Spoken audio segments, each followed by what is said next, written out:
خليك معايا كده وهسأل بس أستاذ ياسر المزاحي من مجلس أمناء بورسعيد، لأنه منذ لحظات قالوا لي أنهم هددوا بطرد الموظفين المنتمين للقاهرة ولمحافظات مختلفة. أستاذ ياسر أهلا بيك. بسم الله والصلاة والسلام على رسول الله. ازيك يا أستاذ وائل؟ الحمد لله تمام. هل هددتم بطرد الموظفين الذين يعملون في ميناء بورسعيد؟ اليوم تم اجتماع طبعا ما تتعرض له بورسعيد، واصبحنا احنا دولة بورسعيد الشقيقة.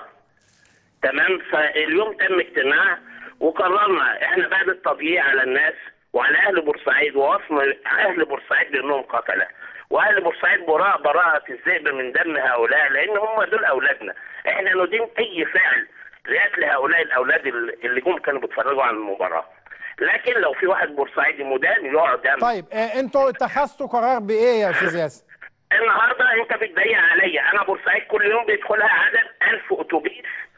طيب اتخذتوا بايه؟ لا قول لي بس وبعد كده حلل الوضع.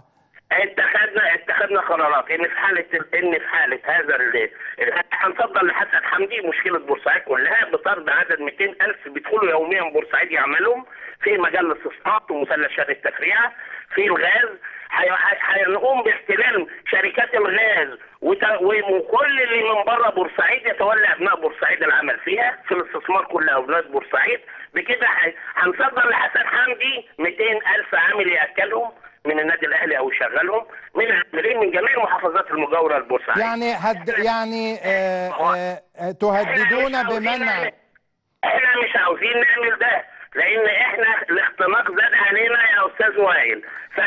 طيب العيب ان يجي ناس تسترزق في بورسعيد واهل بورسعيد مش لاقيين ياكلوا. ان شاء الله مش هيحصل ده ولا يجوز الحديث عن دولة بورسعيد. انت عاوز تقسم دولة بورسعيد وتمشي مع المخطط الامريكي، فاهل بورسعيد جاهزين لهذا ولن يذل اهل بورسعيد ولن يرقى اي انسان في بورسعيد الا لله.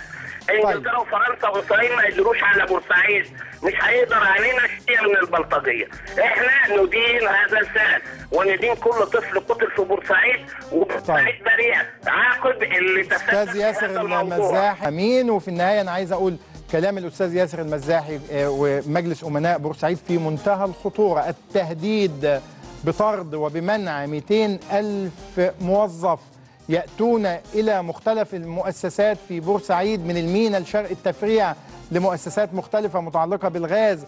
طرد ومنع 200,000 موظف ينتمون لمحافظة القاهرة في محاولة لإلقاء الكرة في وجه الكابتن حسن حمدي رئيس مجلس إدارة النادي الأهلي، اللي للأسف الشديد زي ما أنا بقول قاطع الأنشطة الرياضية مع بورسعيد فساهم في هذه الحملة. التهديد بطرد وبمنع الموظفين 200,000 موظف ينتمون إلى محافظة القاهرة يدخلون بورسعيد في وظائف مختلفة. تصعيد في منتهى الخطورة. تاني وتالت بقول علينا أن نحاسب الذين أوصلونا إلى هذه الحالة العنصرية. بورسعيد التي تعاني من الدواء وتعاني من الحصار كان ذلك بسبب عنصرية الكثيرين.